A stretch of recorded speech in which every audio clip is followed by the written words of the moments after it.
안녕하세요. 만나서 반갑습니다. 역사가 김영준입니다. 한중일 근대사 삼국지 제28부 배상제외 금전촌에서 봉기하다 라는 주제를 가지고 오늘 여러분과 함께 할까 합니다. 1850년 12월 배상제의 수상한 움직임을 감지한 관하에서는 문제의 근원인 홍수전을 체포하기 위해 관병들을 금전촌으로 파견을 하게 됩니다.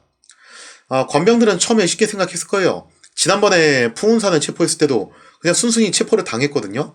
그러니까 뭐 아마 이번에도 그러겠거니라고 생각을 하고서 그냥 쉽게 간 것 같아요. 그러나 이번에는 사정이 완전히 달랐죠. 그간 배상지에는요, 대규모 군사 조직으로 변모한 상태잖아요. 자, 그래서 배상지의 입장에서는 만 명이 되는 병력을 갖고 있는데 교주 홍수전이 순순히 체포 당하도록 가만히 내버려 두겠냐 이거죠. 자, 그래서 배상지에는 대담하게도 관병들을 급습을 했고 이 과정에서 인솔자를 비롯해가지고 무려 50여 명의 관병들이 참사를 당하게 됩니다. 자, 이렇게 관병들을 참사를 함으로써 이제 배상제에는 더 이상 돌아갈 수 없는 강을 건넌 셈이 됐어요. 사실상 이거는 반란을 의미하거든요. 자, 이에 홍수전은 분연히 일어나서 변발을 잘라내며 신도들에게 일제히 봉기를 선언을 하게 됩니다.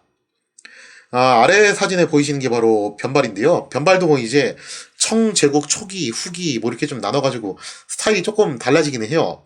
하지만 뭐 전반적으로는 앞에서 중간까지 머리를 싹 밀고 뒤에 있는 머리를 가늘게 딴 저런 형식입니다. 그래서 저런 헤어스타일을 변발이라고 부르고 영화 황병에서 굉장히 좀 유명하게 많이 나온 헤어스타일이잖아요. 이 변발이라는 것은 뭘 의미했냐면은 당시 청제국이 중원을 정복하면서 여기 살고 있던 한족들이 자기들보다 숫자가 거의 뭐 몇 배도 아니고 몇십 배는 많아요. 그러니까 그 한족들을 통치하기 위해서 두 가지를 쓰는데 하나는 유화책을 써요. 그러니까 지방 통치 자체는 한족의 과거 합격자, 그런 이제 향신 내지는 신사라고 부르는데 그런 사람들한테 좀 많이 이름을 시켜주고, 하지만 강경책도 썼는데 그 강경책 중에 하나가 뭐였냐면은 무조건 변발을 하라는 거예요. 만약에 이 변발을 거부하면 죽는 거예요. 사실상 변발을 한다는 것은 청제국에게 복종을 하겠다는 일종의 맹세나 다름없었다는 거죠. 자, 드디어 배상제가 상제의 명령에 따라서 요마의 제국 청을 상대로 성전을 일으킨 셈인데 그 첫 시작은 청제국에 복종한다는 것을 상징하는 변발을 잘라냄으로써 결연한 의지를 보여준다는 점이었습니다. 당시에는 변발이 이게 하지 않은 상태로 돌아다니다 걸리면은 이건 뭐 거의 죽는거나 다름없었기 때문에 변발을 자른다는 행위는 사실상 반기를 들겠다는 것과 똑같은 의미였습니다. 이후 배상제의 신도들은 변발을 하지 않고 머리를 길렀으며 이 때문에 청의 조정에서는 이들을 부르는 별도의 용어가 있었어요. 그게 뭐였냐면 장발장도 아니고 장발적, 그죠? 머리를 길게 기른 도적대라고 해가지고 장발적이라고 부르게 되었다는 거죠. 자, 12월 25일이 되었습니다. 12월 25일 날 배상제의 거병 소식을 접한 광서성은 발칵 뒤집히게 되었죠. 곧바로 광서성에서는 토벌대를 편성해서 파견을 하는데 이때 총병 주봉기가 약 3,000명의 병력을 이끌고 금전천으로 향하게 돼요. 그리고 그 선봉은 이극탄포라는 인물이 맡게 됩니다. 토벌대 출진 소식을 접한 배상제에는 석달기의 주도하에, 참고로 이제 이 배상제의 군사 시스템을 만들고 앞으로도 이 군사 작전을 주도할, 사실상 배상제의 실시적인 군 통수권자라고 할 수 있는 사람이 석달기예요. 이 석달기의 주도하에 작전회의를 소집해가지고 토벌대에 맞설 계책을 세우게 되었다는 거죠. 그리고 해가 바뀌어서 1851년 1월 1일 마침내 이극탄포가 이끌고 있던 청군의 선봉대가 금전촌에 당도하게 됩니다. 이극탄포가 이끄는 토벌대는 기세 좋게 금전촌으로 밀고 들어갔죠. 아마 이들은 좀 쉽게 생각했을 거예요. 기껏해야 아무리 숫자가 많아봤자 사이비 집단 아니냐, 그게 뭐 정규군의 상대가 되겠냐 라고 생각을 한 거죠. 자, 이에 배상제에는 풍운산과 석달계가 그간 조련시킨 병력을 이끌고 나와서 방어선을 형성을 했습니다. 그리고 토벌대가 배상제의 방어선을 돌파하기 위해서 한참 싸우고 있을 무렵이었는데 그때 갑자기 양수천과 소조기가 이끄는 병력이 양 옆에서 튀어나와서 토벌대의 옆구리를 치고 들어갔다는 거죠. 창조지간에 급습을 당한 토벌대는 그대로 붕괴돼서 선봉장 이극탄포를 비롯한 300여 명이 전사하면서 대참패를 당하게 되었다는 거죠. 이걸 통해서 생각해 볼 수 있는 게 두 가지인데, 첫째, 당시 청의 관병들의 수준이 정말 낮았다는 거. 그 다음에 또 두 번째가 뭐냐면은, 애지간히도 만만히 생각하고서 왔구나. 이게 뭐 고도의 전략도 아니고 되게 초보적인 전략이거든요. 특히 금전천처럼 저렇게 산악지형으로 되어 있는 곳에서는 의뢰 써먹을 수 있는 전략이에요. 근데 그거를 감안하지 않고 무대뽀로 밀고 들어갔다는 거는 둘 중 하나죠. 당시 청군의 훈련도가 정말 낮았던지, 그게 아니면은 애지간히도 무시를 했던지, 하여간은 뭐 둘 중 하나라고 볼 수 있습니다. 자, 배상제는 거병 이후 벌어진 첫 전투에서 승리를 하게 되면서 한껏 사기가 오르게 됩니다. 그리고 또 요 무렵이 홍수전의 생일이었어요. 그래서 그거를 겸해서 굉장히 자축하는 분위기가 되었다는 거죠. 1월 11일 배상제는 공식적으로 태평천국이라는 이름으로 나라를 건국을 하게 됩니다. 물론 뭐 영토는 아직 금전천 그 한때기밖에 안 되죠. 이제 상제의 뜻을 따라서 만주 요마 청제국을 타도하고 다시금 한족 부흥을 일으킬 것을 공식적으로 천명을 했다라는 거죠.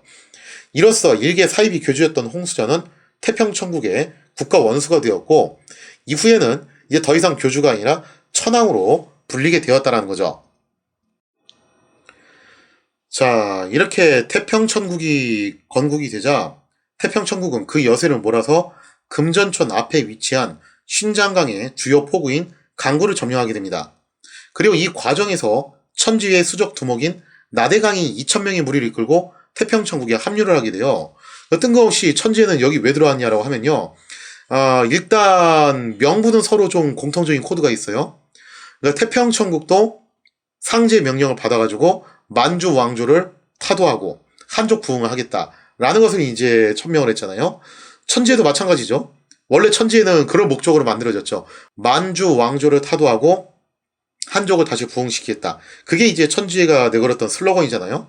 그러니까 여기서 기독교적인 요소가 있냐 없냐의 차이일 뿐이지 둘의 공통적인 코드가 있기 때문에 합류하는데 큰 무리는 없었다라는 거죠. 이때 합류했던 나대강은 앞으로 태평천국에서 굉장히 중요한 역할을 하는데, 나대강의 수고는 태평천국의 물자 보급과 수송 등에 굉장히 큰 역할을 하게 됩니다. 이처럼 태평천국이 금전촌에서 세력을 확대하며 천지에까지 끌어들이게 되자 이제 청조정은 이 사태를 일개 사이비 집단의 폭동 정도로 치부할 수가 없게 돼버렸다는 거죠. 당시 청의 황제 한풍제는 금전촌에서 일어난 태평천국의 반란 소식을 듣고 큰 충격에 휩싸이게 됩니다. 한풍제는 더 이상 반란이 커지지 않게 하기 위해서 즉각 대대적인 토벌 명령을 내려요. 근데 이게 광서성 혼자만의 힘으로는 힘들다고 판단하고 인근 지역을 연합하게 하는데, 광서, 운남, 귀주 등의 삼성 제독들이 각기 병력을 차출해서 총 토탈 만여 명의 병력을 모아가지고 태평천국이 점령한 강구로 진격해 들어가기 시작합니다. 자, 이렇게 대규모 토벌대가 온다는 소식을 듣자 태평천국은 강구를 포기하고 다시 금전천으로 퇴각을 하게 돼요. 자, 그러자 토벌대는 어쭈 이것들 봐라, 우리가 이렇게 대병력을 이끌고 오니까 바로 내 빼네, 별거 아니구만 하고서 쉽게 생각하고 금전천까지 추격해 들어가기 시작했다는 거죠. 여기서 하여튼 불길한 스멜이 나오게 되는 건데, 태평천국의 퇴각은 일종의 유인작전이었어요. 태평천국은 금전천으로 퇴각하던 중도에 대대적인 반격을 가하게 됩니다. 그쪽 지리는 태평천국이 빠삭하게 알 거 아니에요, 그죠? 그리고 여기 자체가 험준한 산악지대다 보니까 매복을 하거나 급습을 하거나 하기에는 굉장히 최적의 지형들이었을 거예요. 자, 그래서 청의 추격대를 여기서 대대적으로 격파하게 되면서 청군은 주춤하게 돼요. 또 여기서 문제가 하나 생겼는데, 당시 토벌대가 한 명의 지휘관에 소속된 단일 부대로 일사불란하게 움직이는 게 아니라 무려 3명의 제독들이 이끄는 연합부대였다는 거예요. 그러니까 3명이 서로 동급의 계급이잖아요. 근데 이들이 서로 연대를 해가지고 사이좋게 들어갔으면 좋았을 뻔했는데, 추격대가 괴멸된 것을 보고서 각자의 병력을 아끼려고 몸을 사리기에 급급했다는 거예요. 그러니까 막 이런 식으로 얘기가 나온 거죠. 아니, 이거는 광서성 영역인데 당연히 광서 제독이 먼저 앞장서야 되는 거 아니냐? 그럼 광서 제독은 아니 폐하께서 삼성 제독이 연합하라고 그랬는데 여기서 누구 영역이 뭐가 중요하냐?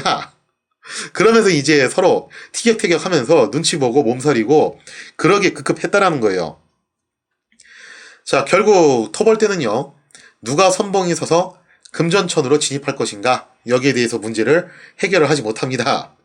그러면서 결국에는 이제 뭐라고 결론을 내리냐면은, 그러면 무리해서 들어가지 말고 금전천 일대를 포위해서 봉쇄를 하자. 그래서 저것들이 언젠간 밖으로 또 나오겠지. 밖으로 나오면 거기서 잡자라고 하면서 이렇게 이야기를 일단락 지어요. 얼핏 생각하면 이것도 나름 현명한 생각 같은데 이게 또 치명적인 문제가 있어요.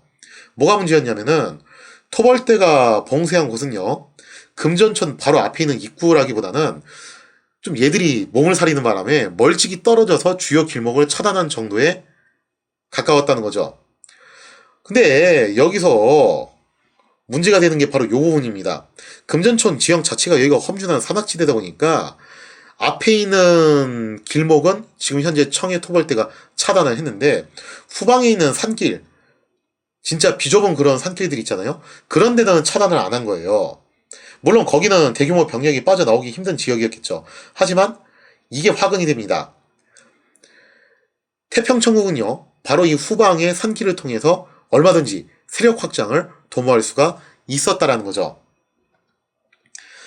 토벌대가 이렇게 어설픈 봉쇄작전을 펼친 후 태평천국은 반년 동안 근거지인 금전천에 머물면서 청해 토벌대가 없는 산골 구석구석을 돌아다니면서 세력을 확장하기 시작합니다.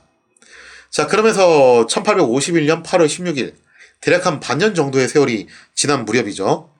이때쯤이 되면은 태평천국은 그 규모가 무려 3만 명에 달할 정도로 굉장히 이제 불어나게 돼요. 자, 이제 해볼만 하다고 생각한 태평천국은 모든 물자를 챙긴 후에 근거지인 금전천을 불태우면서 비장한 각오를 다지면서 대장정을 시작했다는 거죠. 자, 이들이 고향이나 다름없는 유일한 거점 금전천을 왜 불태웠냐? 그것은 다시는 이곳에 돌아오지 않겠다, 그런 각오와 의지를 표명한 것이라고 볼 수가 있겠습니다. 자, 이렇게 태평천국이 자신들의 각오와 의지를 다지기 위해서 베이스 캠프를 태우고 나왔잖아요. 그에 반해서 서로 몸을 사리고 있던 토벌대는 아무래도 이런 엄청난 각오를 가진 태평천국군을 막아내기에는 여러모로 역부족일 수밖에 없어요. 그래서 태평천국군은 강구를 넘어서, 예전에 한번 점령했던 강구를 넘어서 신장강 중류에 위치한 평남에서 오란테 휘하의 천군을 대파하게 됩니다. 자, 그리고 태평천국은 바로 여기서 그 승기를 몰아가지고 천지가 제공해준 수송선을 타고서 강을 따라 영안성으로 향했다는 거죠. 자, 그렇게 해서 이제 시간이 조금 흘러서 9월 4일이 됐습니다.